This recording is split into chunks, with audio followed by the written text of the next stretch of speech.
Ivona Maletić. Zahvaljujem predsjedavajući. Čestitam i zahvaljujem izvjestiteljima, kolegi Olbrychtu i kolegici Thomas. Poruke revizije višegodišnjeg okvira su vrlo jasne i ohrabrujuće. Prvo, znamo i možemo reagirati na nove izazove. Drugo, gradimo Europu kao globalnog lidera i zato povećavamo izdvajanja za inovacije i istraživanja, povezivanje znanosti i gospodarstva, edukaciju, poduzetnike, prometno povezivanje. Treće, posebno su nam važna ulaganja u obrazovanje i zapošljavanje mladih i to je važna poruka državama članicama da razvijaju i nacionalne programe.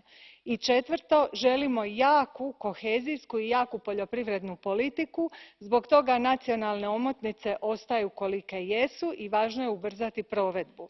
Ova revizija dobra je kombinacija sigurnosti i fleksibilnosti što proračun mora imati, a povjerenik Oettinger je isto tako više puta naglasio. Na nama je, naravno, da sredstva kroz pametne projekte učinkovito iskoristimo. Hvala.